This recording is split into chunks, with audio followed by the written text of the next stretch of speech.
Kill or Be Killed. Kill or Be Killed. 1976. 1976. But the copyright claims 1977. So, you know. And it was released in the States in 1980. Wow. That's Yeah. a menagerie of years. Pick one of them. You're right. Yeah, yeah. Oh, no. Let me see if I can find my damn notes. That's fine. I can say how this movie starts, though, if you want in the meantime. Okay, Kill or Be Killed, 1976, a.k.a. Karate Fighter. Sorry, that's not true. A.k.a. Karate Killer, a.k.a. Fight or Die, Huh. a.k.a. Karate Olympiad. Huh. They did say Olympiad. Yep. Directed by Ivan Hall, who directed Kill and Kill Again, the sequel to this film. Which we watched. We watched. And we enjoyed. We did. That was a weird one. Strangely not as weird as this one. Anyway, Ivan Hall died in 2008. Oh, it's 10 years ago. Huh. Yeah. But yes, this was released in its home country in like 76, 77. Then 4 years later, the martial arts craze was getting big in America, so obviously they could get this one cheap, so they released it. And it was apparently a big enough hit that a year after that they made a sequel. Nice. Yeah. And it is nice. You should go back and listen to us talk about that one. Mm-hmm. Yeah. Yeah. So, yeah, how did this one start? Off-putting opening credits. I was going to say, oh, all right. I normally don't write about the opening credits, but he is right. Yeah, yeah. So the opening credits play out projected onto the body of our main hero. Yep. Oh, that's weird. It's very weird. Now, especially every like when time he does another pose, the credit changes. Now, this is the character Steve Hunt, played by James Ryan. In the sequel, they forgot his name and they called him Steve Chase. I assume that's why the name change happened. But yeah, James Ryan was, of course, in Kill and Kill Again, the sequel, and he was also in Space Mutiny, famously of MST3K, starring Reb Brown. Red Brown! Yeah. Everybody loves Red Brown. He was in From Dusk Till Dawn 2, Texas Blood Money. Oh. And he was in Kickboxer 5 with Mark Dacascos. Huh. Oh. Yeah. Oh. Yeah. Huh. Yeah. Yeah. Okay, so... So, after the opening credits, and I think a little bit during, we see a vehicle driving through the desert. This vehicle is the SW-69 Nazi-mobile. Yeah.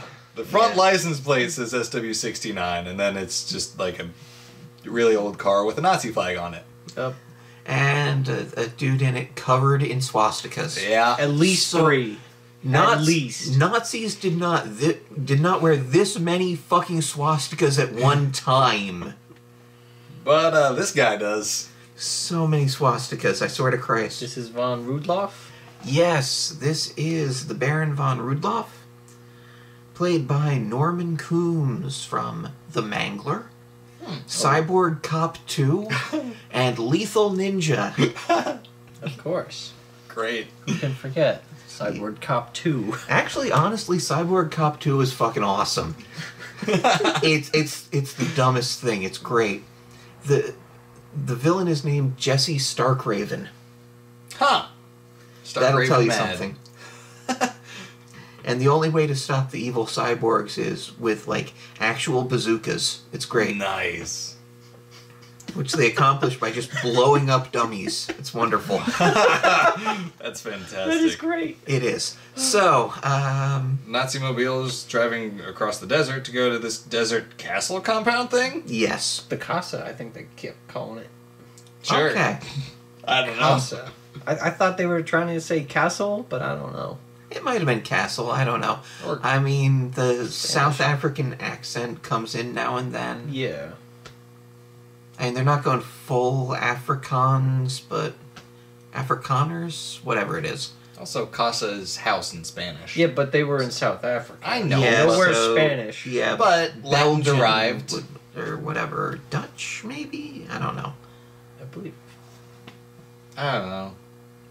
Anyway, in this desert compound, we see a lot of people practicing karate. Yep, shirtless dudes in the park. So, Garden, not park. Right? yeah, garden.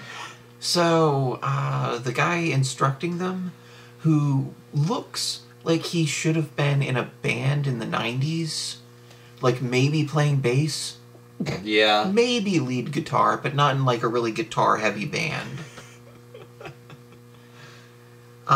So Is this douchebag? This is douchebag. He kind of reminded me of the rollerblade dude in Warriors. Really? Yeah. Huh. Yeah, maybe. Anyway, so he starts like touching up on the one young woman in this group. Oh, yeah, he does. So James Ryan is like, fuck you. And they fight a little bit, right? Yep. Yeah. He keeps doing backflips just Yeah. That's his, across the set. That's his specialty. Like, that's how he dodges a kick, is to backflip for 50 yards. It's effective. It is. It really Damn is. good. Eventually, though, Baron von Rudloff is like, fuck that. Yeah. And tells his dwarf sidekick to break up the fight. Chico? Yeah, Chico. Chico's awesome, and he whoops he is. ass. Yeah, he does. Surprisingly, Chico does whoop some ass. I love Chico. He's good. So, okay, we're maybe not properly communicating how weird this all feels. Chico was a strong man in the circus. Yes, he was. And then the Baron rescued He was a him? clown in the circus. Yeah, but he can lift dudes above his head and bend iron bars. He can do that, but he also has a weird little puppet. Yeah. So, yeah, Chico is a complicated man, is what we're saying. Yes. No one understands him but his woman. So, Oh, boy. so what's next? Steve Hunt After the fight, complains to Radloff, right? Rudloff, yeah, and then he proposes to his girlfriend right then and there. Right then and there, right after the Yeah. argument with the Baron. Yeah. Because Steve's like, hey, why are you just keeping us here? Like I wanted a paycheck and now I've just been living in the desert for months. Mm-hmm. It's weird, dude. So when that doesn't work out, he proposes to his girlfriend, and We made a joke about blood diamonds, and then they show up. Oh, my God. yeah. Because you asked if there were any jewelry stores in this compound. Yeah. Apparently there was. Yeah. See, okay, we're probably going to hit a lot of stuff out of sequence, but the Baron wants to have a big old karate tournament. Rematch Karate tournament against a guy named Miyagi, who he calls Miyagi, and at one point is referred to as Mijaji. Majaji. Majaji. Christ's sake. Fucking South Africa. So, basically during World War II, they had this German versus Japanese karate tournament. And for some reason, they didn't think the country that originated karate would have won.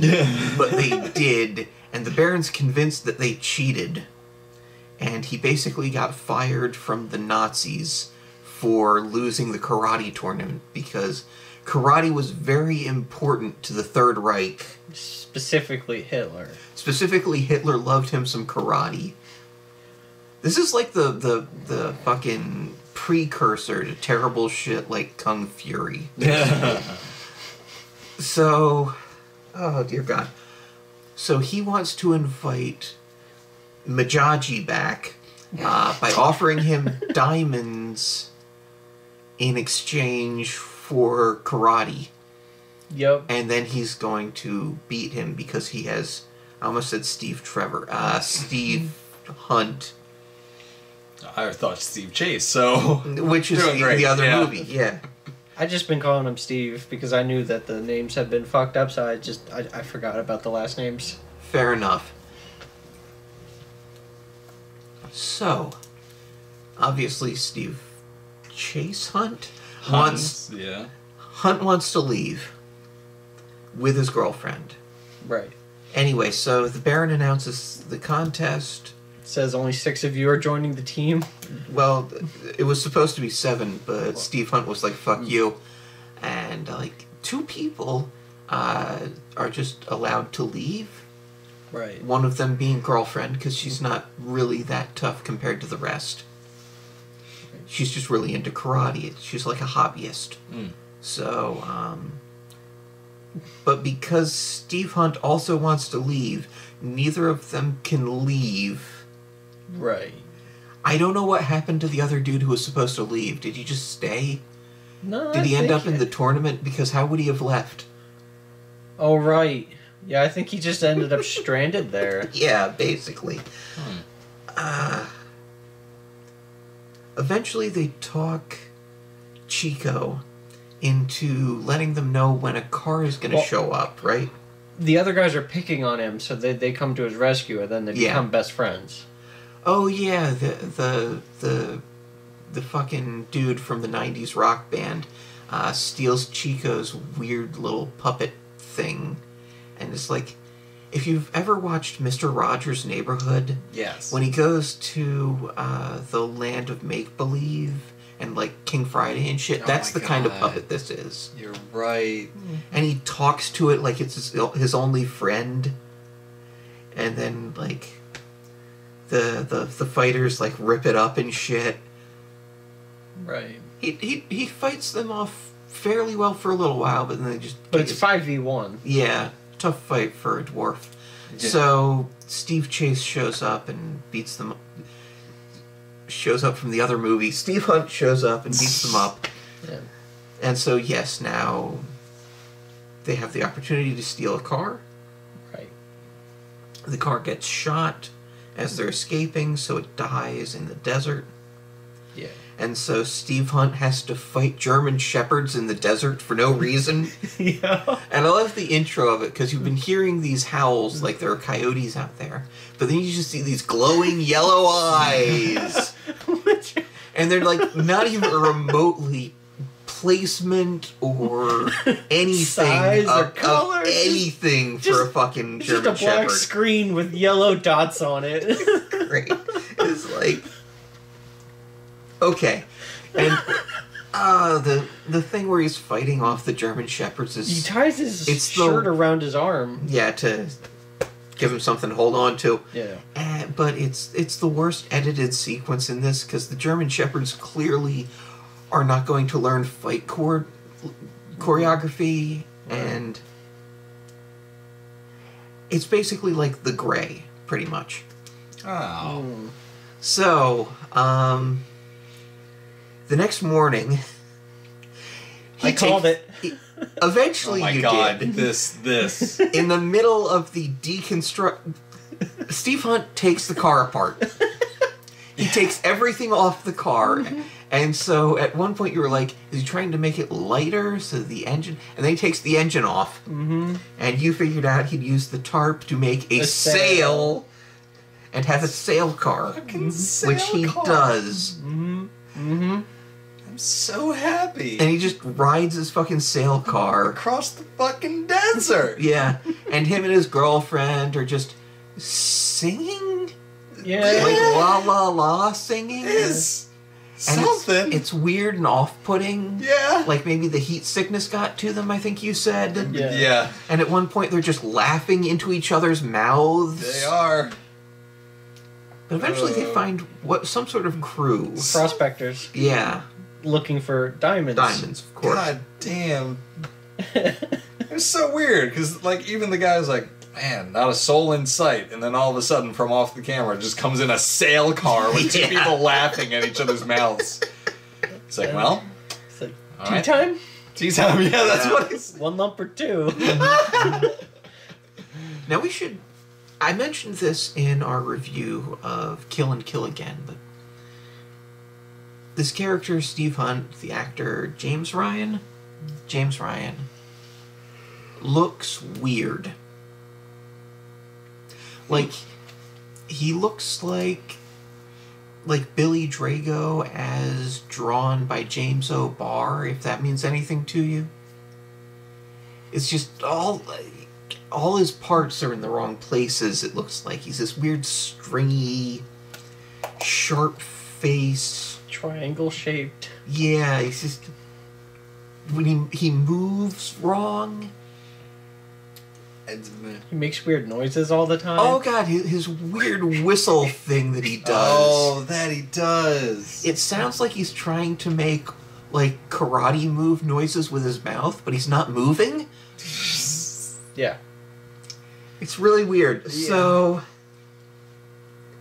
Anyway, now he's happy in what looks like the suburbs with his girlfriend. His fiancée. Yeah. And she's still taking karate lessons because she likes karate way more than he does. So he leaves. And before he gets 20 feet, dude from a 90s band shows up to attack his girlfriend. Mm-hmm. And you'd think from all the things getting smashed, Steve Hunt, 20 feet away, would hear something, but no. Maybe he caught a cab right off screen as soon as he, left the frame, but... He left with the shirt on and came back with the shirt off. Yeah, it was that kind of night. To be fair, they implied that he came back drunk also. Yes. That kind of night. Yeah. So, the heroine and her karate instructor try to fight off dude from a 90s band, but he's too strong for them. Mostly because every time they knock him down, they don't follow up their advantage. Just No. stomp on his head. No. That's what they teach you in Cobra Kai. Anyway, so...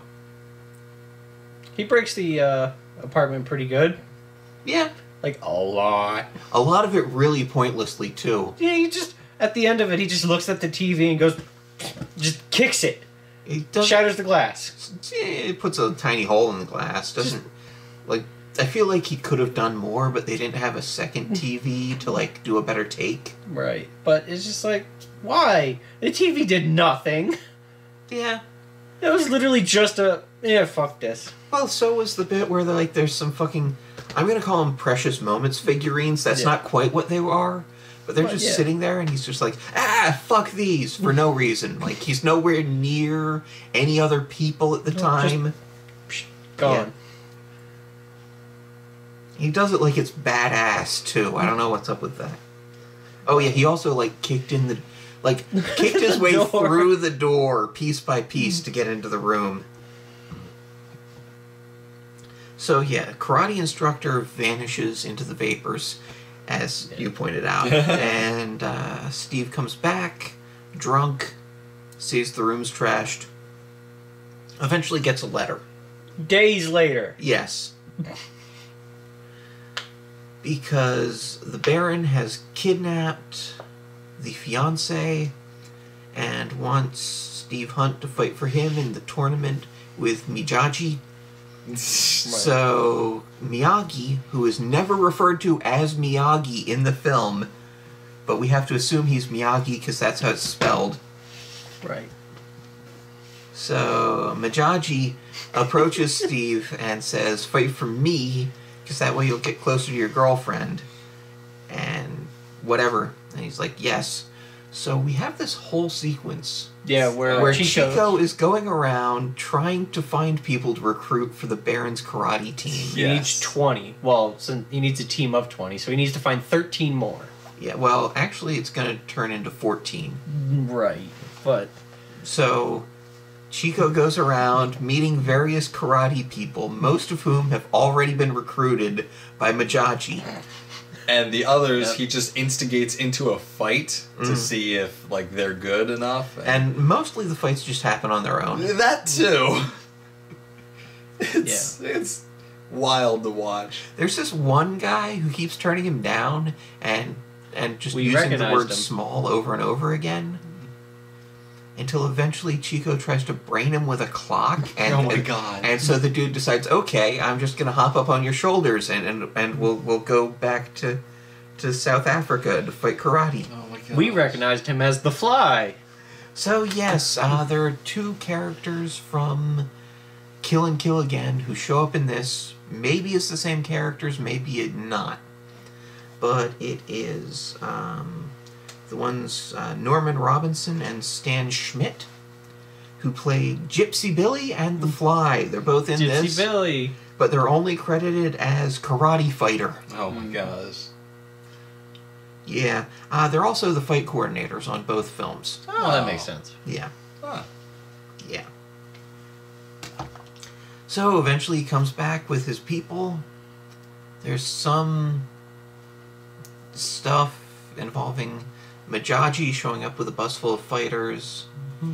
And the Baron showing up with his, like, one main dude, Luke, who's, like, big. Yeah. Never lost a fight.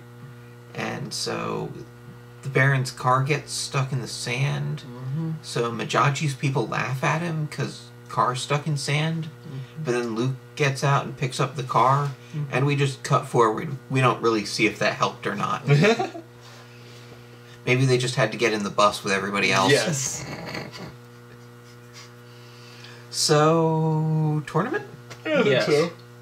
First to 20 points wins. Oh yeah, which really confused me because they kept talking about it as a fight to the death. And No. they both only have 20 people, but it totally isn't that. Yeah. That's weird. Yeah. Each round the rules change, it seems. Yeah, right? There are a couple of battle royales, Yeah. a couple of weapons fights. Yeah, it was weird. But eventually we get down to, what, 1918? In, Points-wise. Rudloff's favor. Eventually we get down to 1919, because,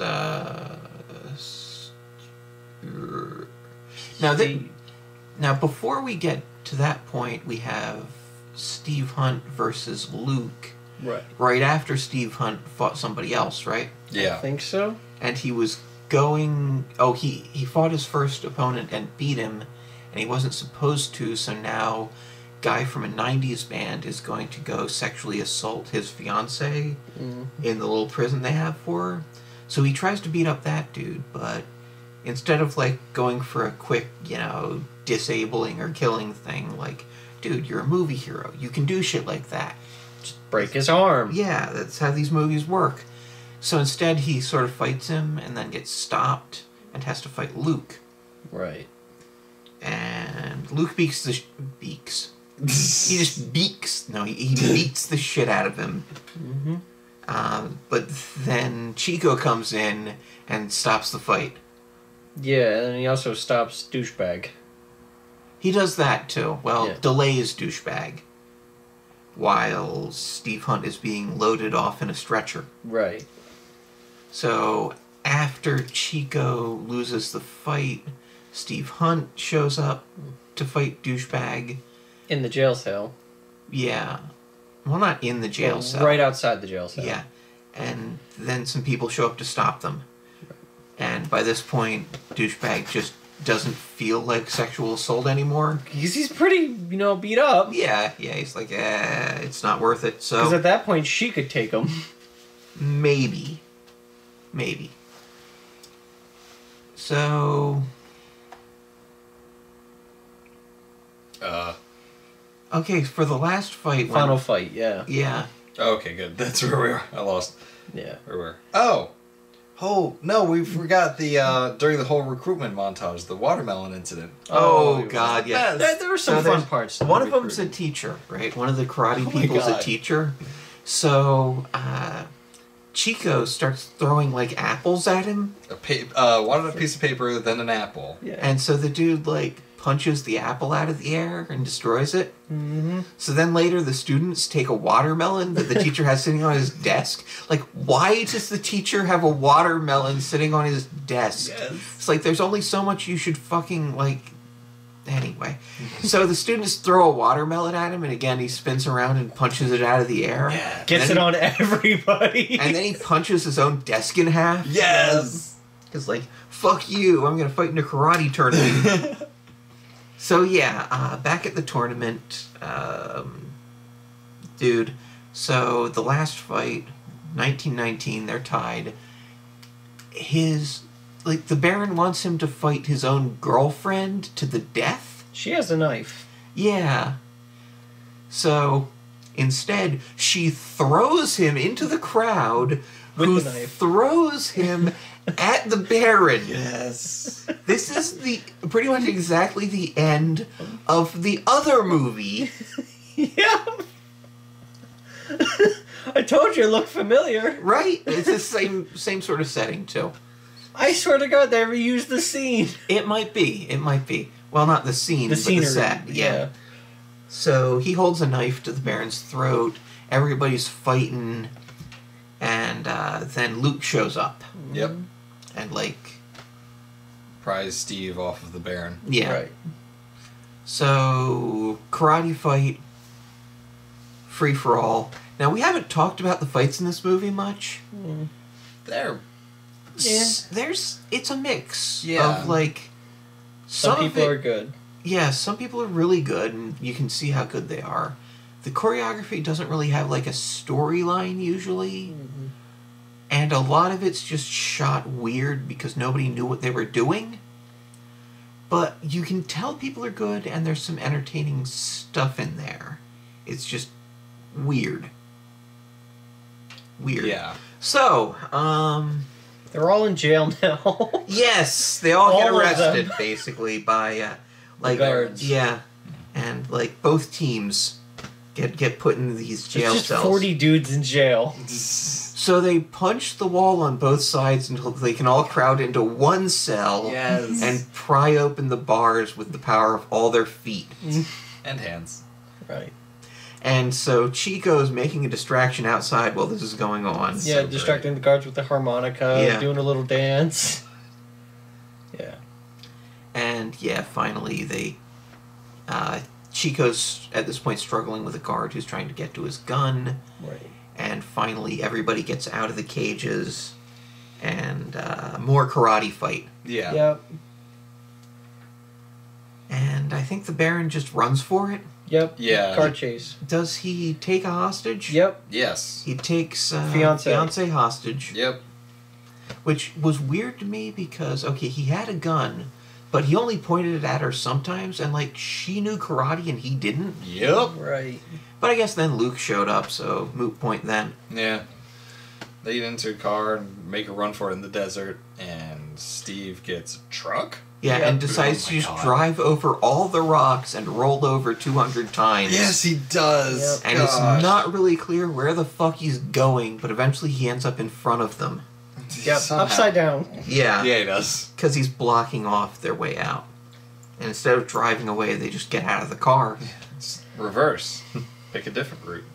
Does he No. eventually just crush Luke's windpipe or something? Something. He Kind of. ends up- There's some weird karate fight where he's hitting him in the head while jumping over him back and forth Yeah. repeatedly. I guess he think throat kick. Throat Throat kick, kick. yeah. I think he breaks an arm, right? Probably. Maybe. God, then it gets weird. Oh. Because then we see Chico has the gun. has the gun, then puts it on the ground, just kind of backs away from it. Right. And the Baron The Baron Crawls picks up for the picks up the gun, and then the We get a camera. POV shot Of of, it, of the gun turning towards the camera. It fires, and then the end. Just. I was uncomfortable. That was a weird way to end that.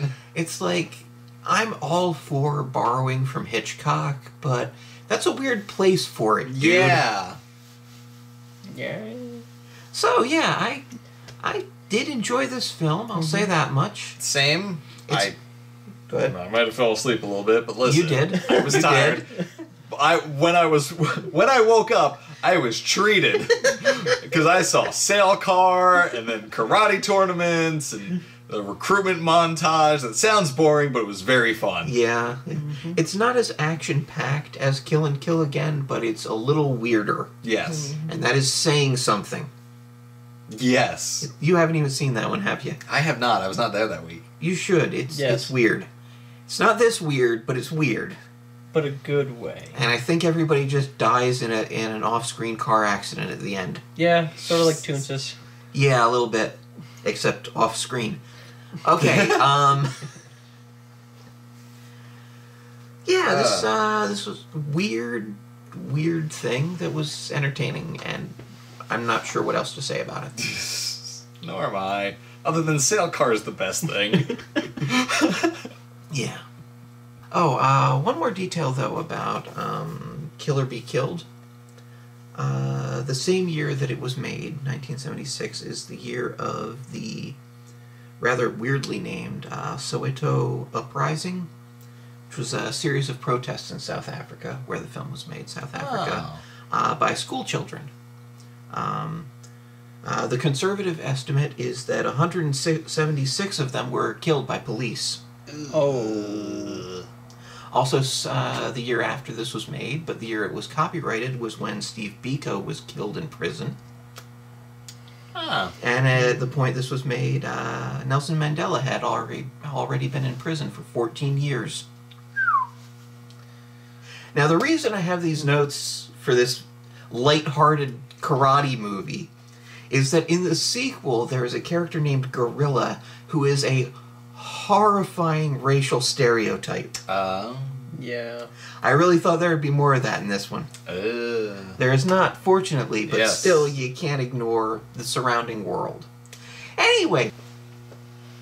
Oh, I thought the head came off. It was just the hat. You want the head to come off? No. Well, I mean, listen. Well, no, wait, we're already missing a body. Yeah. We're already missing a body.